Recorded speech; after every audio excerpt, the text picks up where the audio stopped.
سب سے پہلے تو رب العالمین نے رحمت للعالمین کو مبعوث فرمایا اور ہمیں اس کے امتی ہونے کے اس کوشش کے سفر میں شامل فرمایا. اس کے لیے مبارکباد دینی چاہیے ہمیں اور اپنے آپ کو بھی خوشی محسوس کرنی چاہیے. دوسری بات یہ کہ آپ صلی اللہ علیہ وسلم وجہ تخلیق کائنات ہیں.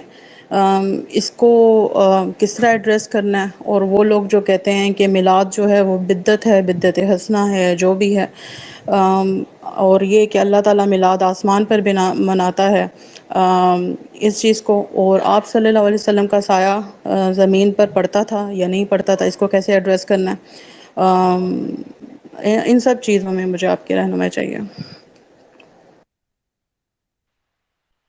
وعلیکم السلام. Thank you very much. اللہ تعالیٰ آپ کو خوش رکھیں. مجھے یہ بتائیے گا، آپ کا پہلا سوال تھا کہ جو میلاد ہے اس کو بدعت حسنہ کہتے ہیں، کیوں کہتے ہیں، کہنا چاہیے کہ نہیں کہنا چاہیے. دوسرا آپ نے یہ کہا کہ سایہ مبارک نبی پاک صلی اللہ علیہ وسلم کا زمین پر پڑتا تھا کہ نہیں پڑتا تھا.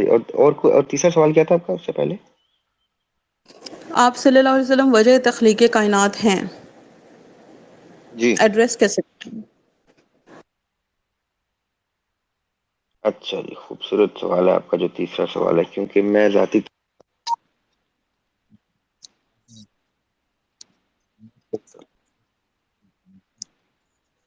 آپ لوگوں کو میری آواز آ رہی ہے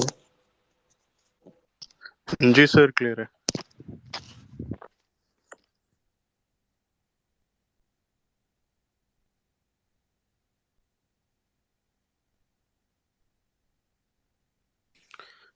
جی ذرا بھی آپ کا مائک میوٹ ہو گیا.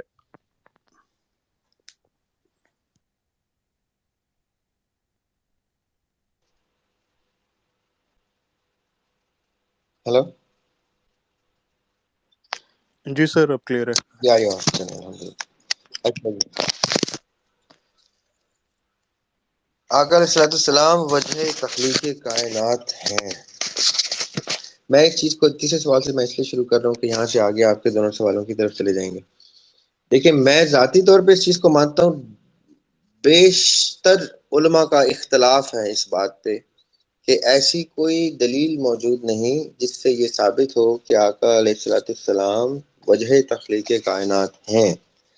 میں ذاتی طور پہ اس چیز کو اس لیے تسلیم کرتا ہوں کہ جب میں کلمہ پڑھتا ہوں لا الہ الا اللہ محمد الرسول اللہ صلی اللہ علیہ وآلہ وسلم، تو مجھے یہ سمجھ آ جاتی ہے کہ آقا علیہ الصلوۃ والسلام کا جو رب سے تعلق ہے، وہ تعلق اگر میں نے ڈسپلے کرنا ہے، میری بات توجہ سے سنیے گا، اس سے آپ کا ایک بہت بڑا سوال ایڈریس ہوتا ہے. یہ کلمہ آج اگر گونج رہا ہے یہاں پہ یا کائنات میں، تو وہ گونجنا پاسبل ہی تبھی ہوتا ہے جب یہاں دنیا میں لوگ وہ کلمہ پڑھتے ہیں. اب سمجھیے گا کہ مطلب کیا ہے.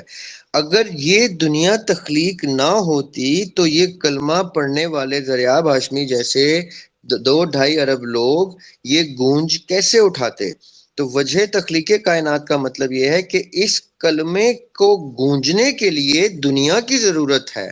تو یہ دنیا اس کلمے کے گونجنے کے لیے تخلیق کی گئی. جو کلمہ عرش پہ چل رہا ہے، لوح و قلم میں یہ کلمہ چل رہا ہے کہ لا الہ الا اللہ محمد رسول اللہ صلی اللہ علیہ وآلہ وسلم، یہ میری وجہ تخلیق ہی یہ کلمہ پڑھنا ہے، کیونکہ میں نے اس گونج میں اپنی آواز ایڈ کرنی ہے. یعنی میں آیا ہی اس کلمے کو پڑھ کے اس گونج میں اپنی پینی ایڈ کرنے کے لیے، اپنا نام لکھوانے کے لیے، کہ اس گونج میں ذریعہ ہاشمی کی آواز بھی شامل ہے. یعنی ذریعہ ہاشمی کی آواز آئی ہی اس لیے تھی، دی ہی عطا ہی اس لیے کی گئی تھی تاکہ وہ کلمہ پڑھ کے اس گونج میں شریک ہو، وہ ویو لینتھ جنریٹ کرے. تو اس کا مطلب لاجیکلی کیا بنا کہ یہ پوری کائنات نے مل کے یہ کلمہ سنانا تھا. ہینس اس کائنات کی تخلیق کی وجہ، یعنی the person behind is the word, the name محمد صلی اللہ علیہ وآلہ وسلم. محمد صلی اللہ علیہ وآلہ وسلم کا نام کلمے میں گونجنے کے لیے یہ اس دنیا کو تخلیق کی گئی. یعنی لاجیکلی بات ہی تب یہی بنتی ہے کہ یہ کلمہ آج ڈسکس ہی اس لیے ہو رہا ہے کیونکہ یہ کلمہ کہیں پہلے سے تھا، لیکن اس کو سنانے کے لیے مجھے پیدا کیا گیا، آپ کو پیدا کیا گیا، فلاں کو پیدا کیا گیا کہ تم جلدی سے پیدا ہو جاؤ اور یہ کلمہ سناؤ جو عرش پہ پہلے سے لکھا ہوا ہے۔ تو اس کا مطلب یہ ہے کہ میں تو کریشن ہی اس پرافٹ صلی اللہ علیہ وسلم کی ان کا نام لینے کے لیے میں آیا ہوں، میں تو ان کی بات تو کریے، میں جب آج کے میں نے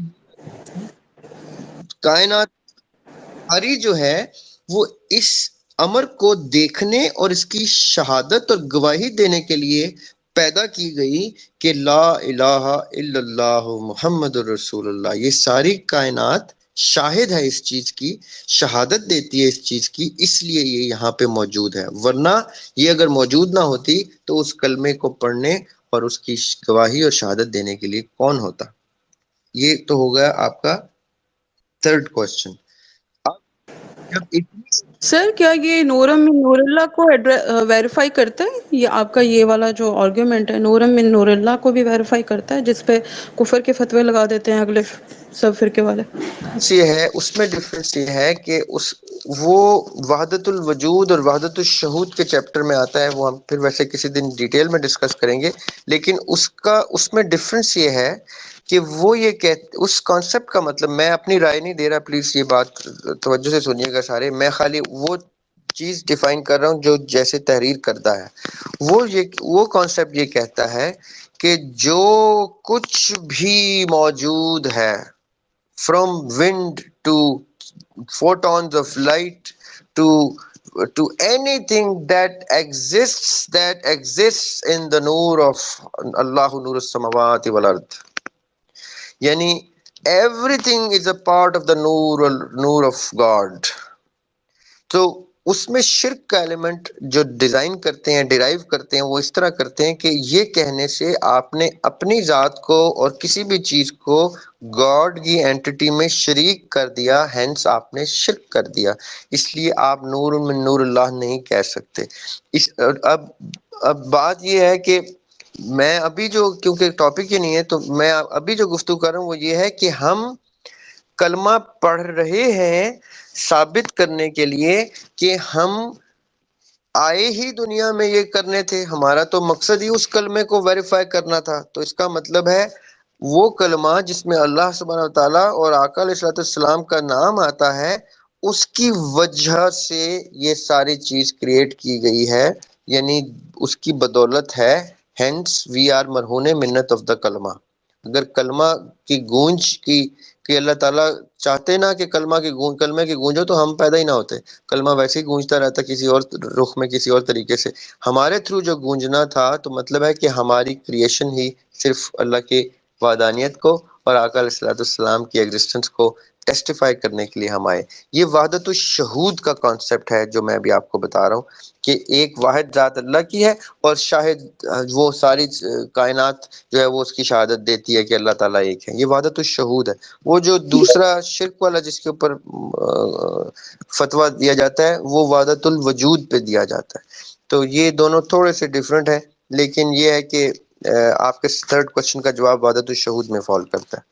پھر آپ نے سائے والی بات کی، تو یہ ایک اسکول آف تھاٹ ضرور مانتا ہے کہ اللہ سبحانہ وتعالیٰ کو آقا علیہ الصلوۃ والسلام کا سایہ مبارک اتنا عزیز تھا کہ وہ کہیں زمین پہ یا کسی کے قدموں پہ نہ گرے تو ایک بادل ان کی سائے کو روکنے کے لیے ایک بادل ان کے سر پہ موجود رہتا تھا، جس سے سایہ جو ہے وہ نہ پڑے زمین پہ یا کسی کے پاؤں کے اوپر، نبی پاک صلی اللہ علیہ وسلم کا سایہ مبارک نہ فال ہو، تو اس لیے وہ ایک بادل موجود رہتا تھا۔ But these are two schools of thought, the one who wants to believe عقیدت میں کہ ایسا ہی ہونا چاہیے، میں بھی یہی چاہتا ہوں، یا میری عقل بھی تسلیم کرتی ہے کہ سایہ مبارک زمین پہ نہیں گرنا چاہیے، تو وہ اللہ تعالیٰ کے لیے کوئی مسئلہ مشکل نہیں ہے کہ بادل موجود ہو، تو اس لیے موجود تھا۔ اور ایک اسکول کہتا ہے کہ نہیں، یہ سائنٹیفکلی پاسبل نہیں ہے کہ ایک بادل جو ہے وہ ہر وقت آقا علیہ الصلوۃ والسلام کو فالو کرتا رہے، چیز کرتا رہے، جہاں جہاں وہ جائیں وہاں وہ سایہ چلتا رہے۔